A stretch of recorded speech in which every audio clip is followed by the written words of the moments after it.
렘넌트 사역자 우리 귀한 또 부모님들 승리하고 계시죠. 이번 주에 함께 또 우리 후대들을 위해서 기도하고 좀 응답받아야 될 내용들을 함께 나누고자 합니다. 오늘 기도의 비밀 집중에 대한 말씀을 함께 기도 제목을 나누고자 하는데요. 자, 우리는 일상의 삶을 살아갑니다. 일상 속에서 뭐 일도 하고 또 자녀를 양육하기도 하고 사람과의 관계를 가지기도 하고 또 재밌게 놀기도 하고 다양한 활동들을 하면서 일생을 유지해 나가죠. 그러나 이 대부분의 일들이 육신적인 일들입니다. 굉장히 중요하죠. 우리의 일상들이. 그런데 중요한 것은 성경에서는 우리를 영적 존재로 지음받았다라고 말합니다.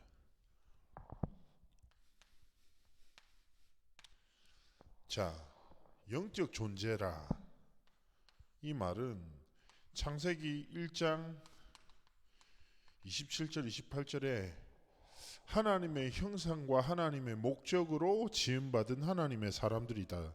그런 존재들이다라고 말하죠. 그런데 창세기에서 말하는 창조 원리 영적 존재의 가장 핵심적인 거는 뭐냐? 여러분 잘 아시다시피 물고기가 물을 떠나 살 수 없고 나무가 땅의 뿌리를 떠나면 생명이 없어 죽어버리는 것과 같지요. 어쩌면 가장 기본이 되는 우리가 기억해야 될 영적 존재로서 가져야 될 영적 존재는 뭐냐? 하나님 떠나선 살 수 없다라는 거예요. 우리 육신의 많은 활동들과 많은 것을 가집니다. 즐거운 일 많죠. 그러나 프랑스의 유명한 수학자이자 철학자인 파스칼이 이 말을 했거든요. 우리 마음에 결코 채울 수 없는 빈 곳이 있다라는 거죠. 근데 이것을 하나님 아닌 다른 것으로 채우려고 하는 것은 목이 마를 때 바닷물을 마시는 것과 같다라고 이렇게 표현합니다. 여러분, 목이 마를 때 바닷물을 마시면 사람들이 어떻게 죽습니까? 탈수 증세로 죽죠. 물을 마시는데 물이 없어 죽게 돼요. 무슨 말입니까? 하나님 아닌 다른 것으로 인생에 결코 참된 평안과 안식과 행복을 소유할 수 없는 영적 원리를 가장 선명하게 말하고 있는 것입니다. 그래서 요한 3서 1장 2절이 굉장히 중요합니다. 많이 들으셨죠? 영혼의 잘됨에서 범사가 잘되고 강건하기를 원한다. 하나님이 주신 영적인 축복 속에서 우리의 모든 일상이 육신의 삶이 시작되어지고 지속되어져야 되는 것입니다. 좀 더 쉽게 얘기하자면 하나님이 주시는 힘, 하나님이 주시는 지혜, 하나님이 주신 능력 안에서 우리의 모든 일상이 시작되어야 되는 거죠. 사도행전 1장 8절 말씀 잘 아십니다. 성령 충만함.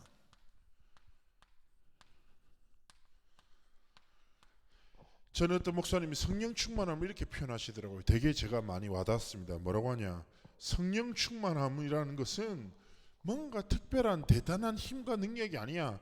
내가 이거를 들 수 없는데 갑자기 성령 충만, 우와! 번쩍 들고 이걸 할 수 없는데 성령 충만, 우와! 이기고 이런 게 아니라고요. 우리의 반복되는 일상, 우리의 삶 가운데 하나님의 뜻이 성취되어지는 하나님의 능력과 하나님이 이루어나가시는 새 일이 나타나는 것이라고.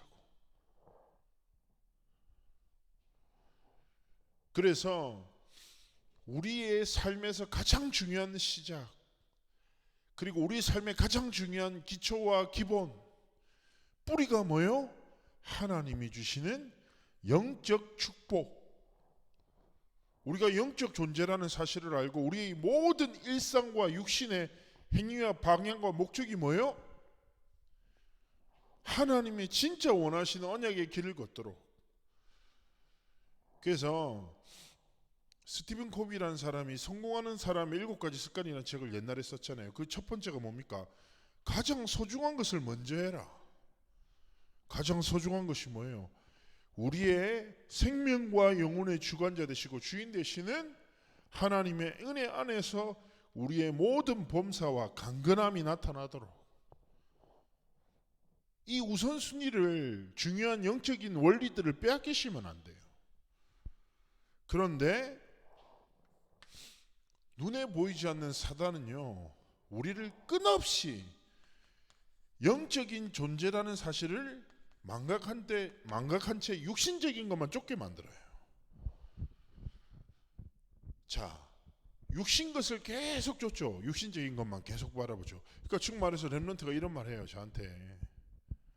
목사님, 내가 교회 오면은 내가 누군지를 알겠는데 세상 속에 있다면 그냥 휩쓸려 가버린다. 내가 누군지도 모르겠고 하나님이 내게 주신 축복 잘 모르겠다라고 얘기합니다.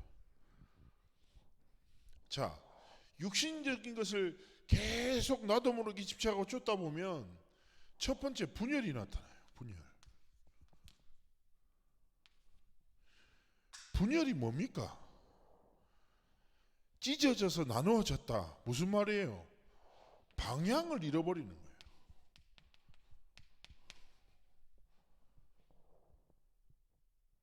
자, 기억하십시오.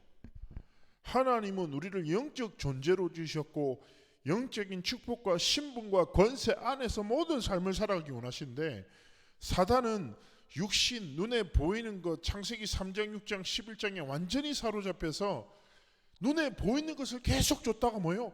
방향을 잃어버리고 찢어지고 나눠진 마음으로 생각과 마음을 다 빼앗기도록 속여요. 많은 사람들이 뭐 있습니까? 요즘에 뭐 플렉스, 욜로 뭐 여러 가지 있잖아요. 뭐예요? 인생 금방 간다 이거예요. 예? 하고 싶은 거 하고 먹고 싶은 거 먹고, 사람들이 쫓아가는 그런 절대 가치가 아니라 저마다의 가치를 향해서 도전해라. 여러분, 이런 사람들의 삶의 가치관의 근본이 뭔지 압니까? 에큐메니컬 운동이에요. 절대 진리 하나님 없어. 어디 있어? 모든 종교가 똑같이 진리를 추구하는 거야. 네 길도 맞고 이 길도 맞고 저 길도 맞는 거지. 지금은 절대 기준, 방향을 잃어버린 시대예요. 저마다 자신의 삶의 방향이 맞다고 그 길을 쫓아가는 영적으로도 육신적으로도 혼란스러운 시대라요. 그래서 우리 렘넌트들이 육신적인 것을 쫓다가 분열에 빠져 방향을 잃어버리지 않도록, 세상과 사람들이 삶의 가치와 방향으로 붙잡은 것을 쫓아가지 않도록 진짜 사역해야 합니다. 자, 분열하고 방향을 잃어버리면 뭐예요? 저마다 자신의 것에 집착하는 거예요. 다른 곳에 집착하는 거예요. 뭐에 집착합니까? 창세기 3장, 6장, 11장.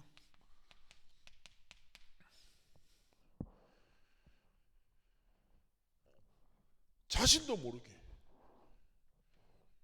여러분, 집착하면요 반드시 영적인 문제가 찾아와요. 많은 사람들이 돈에 집착하고 성공에 집착하고 사람에 집착하고, 전 어떤 렘넌트는 자기가 사랑에 빠졌대요. 8시간 동안 핸드폰 계속 얼굴에 대고 통하다가 좋은 화상 입었다고 저한테 자랑하던데 엄청 모질해 보이던데요. 그거 자랑하고. 제가 사역했던 자매 중에 좀 이렇게 아주 더운 여름에 권사님 미용실에 갔는데 권사님이 이제 앉아 있는데 그 동네에 약간 정신 나간 자매가 이제 하나 좀 영적으로 문제가 심하게 와서, 원래 여러분 아시잖아요. 귀신 들린 사람도 안 씻거든요. 어떤 자매가 딱 들어와가지고 앉아 있더라고. 몸에서 진짜 냄새가 정말 심했어요. 역했어요. 이 여자 온몸에서 암내가 나요. 겨드랑이 속에 있는 듯한 느낌을 줘요. 얼마나 불편해요. 근데 이 권사님이 저한테 복음 전에서 복음을 전하고 이야기를 듣다 보니까 이 자매가 뭐예요? 어릴 때부터 가정 환경 속에서 아버지 부재 속에서 자라나다가 항상 뭔가 결핍을 가지고 있다가 남자를 통해서 이 결핍을 채워야 되겠다고 생각을 하고 한 남자를 만나고 그 남자의 성공을 위해서 한 4년 5년 동안 물질적으로도 아주 헌신적으로 이 남자의 성공을 기다리고 지지한 거죠. 근데 이 남자가 성공하자마자 이 여자를 버리고 다른 여자한테 시집갔거든요. 근데 이 여자가 술 먹다가 갑자기 자기 삶에 시커먼 게 딱 들어온 다음부터 영적 문제가 심각해진 거죠. 현장에 정말 많아요. 결핍에서 오는 어떤 다른 집착에 빠져서 살아가다가 뭘 만나요? 영적 문제를 만나는 현장. 여러분, 우리는 영적 존재예요. 진짜 기억하셔야 돼요. 하나님의 은혜 아니면 살 수 없고 갈 수 없어요. 하나님이 주신 영혼의 잘됨에서 모든 것이 나옵니다. 복음 아니면 다른 게 능력이 없다니까. 근데 사단은 육신적인 것에 빠져서 방향을 잃어버리게끔 다른 것에 집착을 통해서 영적 재앙을 만날 수밖에 없도록 인생을 계속 이끌어가요. 그러다 보면 어떻게 됩니까? 또 다른 세상의 것에 중독되는 거예요. 무엇입니까? 사로잡혀버려요. 중독 시대죠. 마약 중독, 알코올 중독, 도박 중독, 게임 중독, 인터넷 중독. 중독의 시작은 무엇입니까? 좋아서 하는데 어느 순간부터 안 하면 안 돼. 죽는 줄 알면서도 해. 완전히 사로잡혀요. 영적인. 잘 보세요. 육신적인 것을 쫓는데 그 끝이 뭐예요? 영적인 재앙이잖아요. 사단의 거짓말이 이렇다니까. 영적인 것을 깡그리 무시하고 육신적인 것만 쫓는 것 같이. 근데 그 끝에 뭐였어요? 영적 문제와 재앙이 기다리고 있는 거. 이게 세상입니다. 그렇기 때문에 진짜 하나님 앞에서 우리 렘넌트들이 뭘 시작해야 됩니까?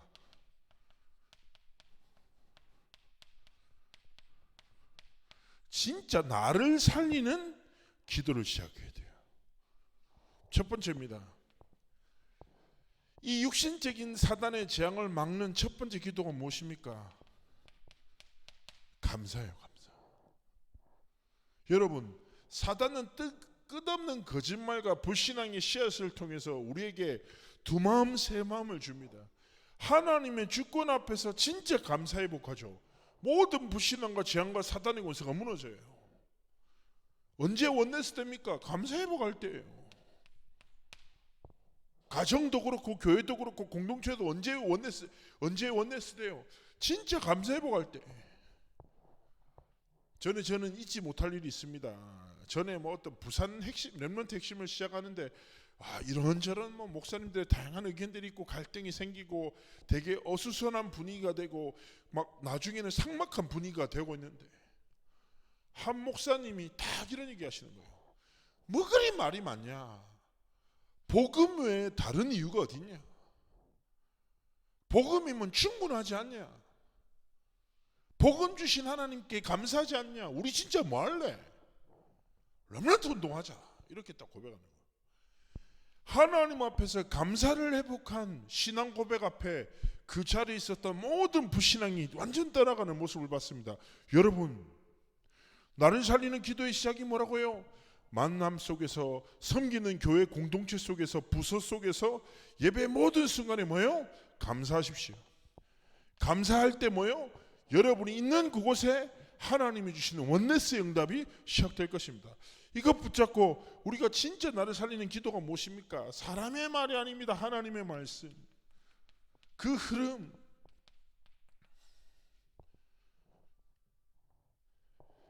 세상과 사람의 모든 것은 사라집니다. 오직 영원한 하나님의 말씀이 뭐예요? 우리의 중요한 기도 제목이 되어야 됩니다. 하나님의 말씀이 뭐예요? 내 기도 제목, 신앙 고백, 판단의 기준, 내 삶의 방향. 전에 옛날에 저를 가르쳤던 목사님이 저한테 이런 기도를 가르치셨어요. 전 되게 와닿았거든요. 진짜 화날 때가 있대요. 그러면 하나님 앞에 이런데요. 성경 딱 펴놓고 선포된 말씀 붙잡고 딱 이렇게 한다고. 하나님이 이렇게 말씀하시지 않았습니까? 하나님이 이 언약의 말씀을 내게 주시지 않았습니까? 하나님, 이 말씀을 내게 성취하여 주옵소서. 저도 그럴 때가 있어요. 막 너무 상황 환경 때문에 딱 힘들더라고요. 갈등되더라고요.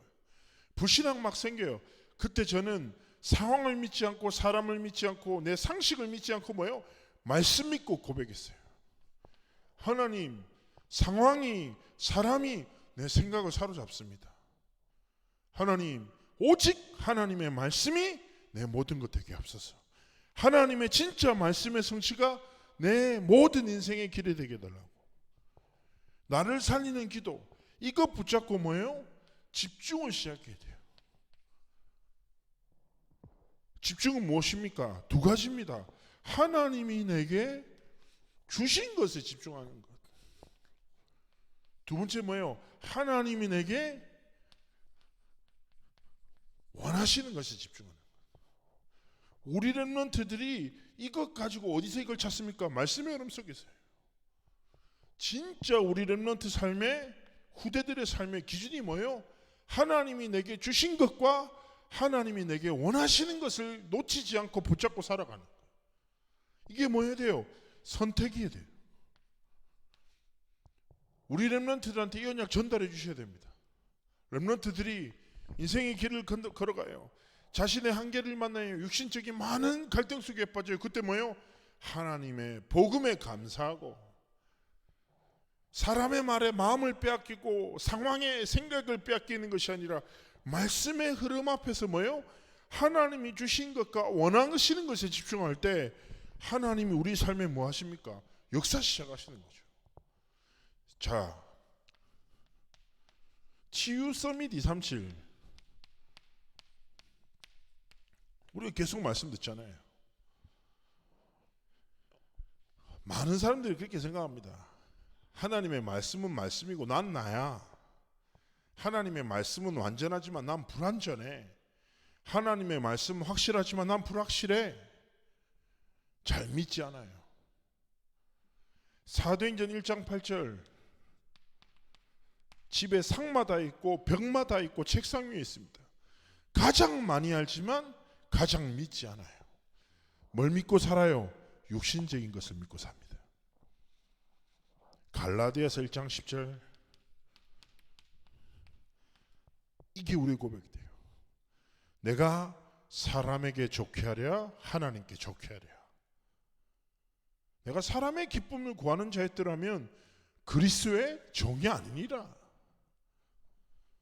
여러분, 하나님 앞에서 세상의 대부분의 사람들이 육신적인 것에 빠져 육신 것을 쫓아 영적인 것처럼 많은 말을 하지만 사실은 그들의 삶의 시선과 방향과 가치와 기준을 볼 때 오롯이 육신적인 것을 쫓아 살아갑니다. 그러나 기억하셔야 돼요. 렘넌트들에게 전달하셔야 돼요. 영적 존재다. 영혼의 잘됨에서 범사와 모든 강건함이 있다. 하나님이 주신 은혜가 아니면 이 길을 갈 수 없다. 많은 사람들이 알지만 믿지 않아요. 믿지 않으니까 꿈꾸지 않아요. 꿈꾸지 않으니까 그렇게 살아가지 않는 거예요. 하나님 앞에서 사람의 기쁨이 아니라 하나님의 기쁨이 무엇입니까? 하나님의 언약과 말씀을 진짜 신뢰하고 한 번뿐인 인생을 들여 이 길과 이 삶과 이 꿈을 꾸는 예배를 통해서 이 소망을 가지는 모든 삶의 도전의 방향이 하나님의 언약이 되는 한 사람을 찾으시고 원하시는 거죠. 그렇다면 우리 부모님들의 삶에 계속 육신적인 굴레처럼 반복되고 저도 이제 창조를 기르다 보니까 아침 차리고 치우고 점심 차리면 하루가 가요. 밥 먹는 게 뭐 그렇게 힘듭니까? 귀찮으면 나가서 먹고 계속 그렇게 돼. 우리 있잖아요. 우리의 삶도 그렇지만 우리 후대들의 길이 어떻게 돼야 되겠습니까? 세상은 앞으로 더 그럴 겁니다. 육신적인 것에 완전히 사로잡혀 영적 재앙의 길을 걸어가도록 속여요. 이 시대, 이런 시대 앞에 영적인 축복을 가지고 감사와 말씀과 집중을 통해서 뭐예요? 하나님의 언약의 성취의 길을 걷는 한 사람을 세우고 내 인생이 그 한 사람으로 언약과 믿음의 길을 걸어가시기를 주 예수님으로 축복합니다. 기도합니다. 하나님, 우리 귀한 사역자 부모님들의 인생의 길과 우리에게 맡기신 후대들을 축복하셔서 하나님의 언약의 성취의 증인들로 하나님의 도구들로 온전히 하나님께 온 삶이 드려지도록 함께 하시고 축복하여 주옵소서. 감사드리며 살아계신 주 예수 그리스도의 이름으로 기도합나이다. 아멘.